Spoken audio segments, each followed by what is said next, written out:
هلا بنات، شلونكم؟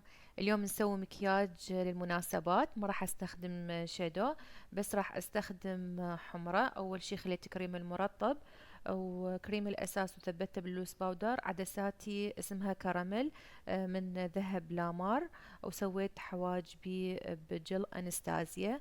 هسه اول شي راح اخذ اللون اللي هو يكون بين البيج وبين البصلي.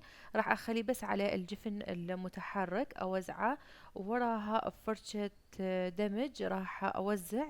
ما اريده يصعد للجفن الثابت، مجرد اني اريد ادمجه على الجفن المتحرك. اظل بطريقة الطبطبة اوزعه على مود يتداخل اللون ويتموه. بنات، هاي الاقلام كلش ثباتيتها عالية، فحاولوا من تخلون اللون دمجوه بسرعة، لأنه هذا نشف بعد ما تقدرون تدمجوه ويظل يعني عندكم الشكل مخربط. هسه راح أسحب نهاية العين أطلعها برا على مود تبين العين عندي مسحوبة، وأظل أدمج إلى أن تتداخل عندي الألوان، وما يبين مثل نقول مطقع. وأركز على خط الرمش، لأنه على مود يبين لي يعني الخط واضح وغامق. أرجع أضيف لون، أنا أضيف شوية شوية ووراها أبدي أزيد، لأنه ما أريد أخلي اللون كله، ما راح أسيطر عليه. أرجع بنفس الفرشة بطريقة الطبطبة أطبطب عليه بأصبعي بحرارة إيدي على مود يكون ينطيني نفس الدقة مال اللون. وأرجع همين أدمج وأداخل الأطراف. هذا الألوان لأنه تكون قلنا عالية الدقة، يرادلها دمج هواية وبسرعة. أظل أدمج وأموه بيه للون إلى أن أوصل للدرجة اللي أني أريدها. بنات، هذا اللوك يناسب العيون المبطنة، ويناسب العيون الناعسة، لأنه تنطيها سحبة والجفن يبين أكبر. هسه بالخطوات القادمة راح نعرف. هسه راح استخدم قلم من ان واي اكس، قلم حمرة بنفسجي. راح اخذ فرشة تكون ناعمة او يستخدموها الايلاينر. راح اخذ من اللون وراح اخليه فقط على شكل خط بمقدمة العين لحد نص العين. ما اريد اسويه كامل. ورا ما راح ارسمه على كيفي على مود لا يتخربط عندي. راح اخذ وراها فرشة تكون ناعمة فلات من ماك. راح ابدي اموه باللون بسرعة، اموه قبل ما ينشف.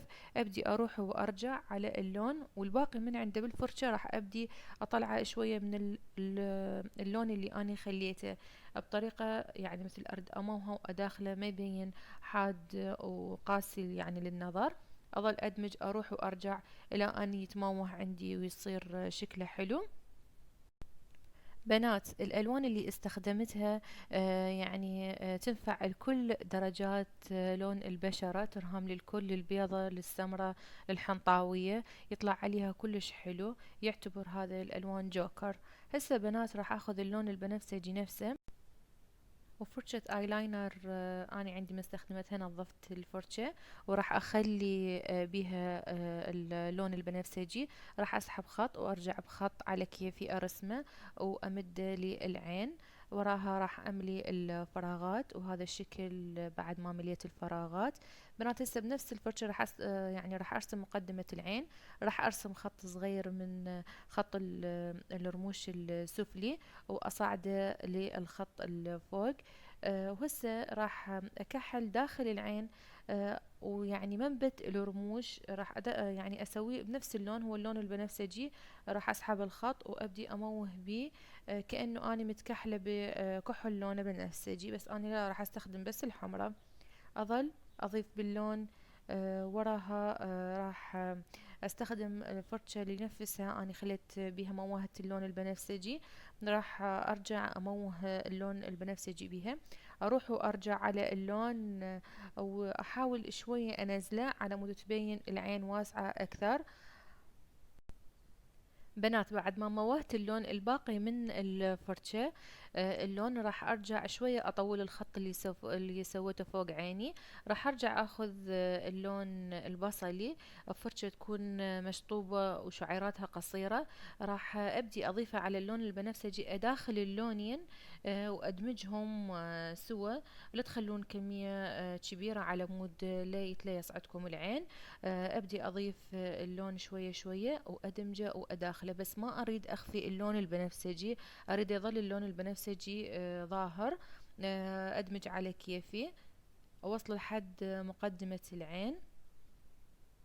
ادمجوا على كيفكم بنات، لانه سائل المادة اللي دا استخدمها.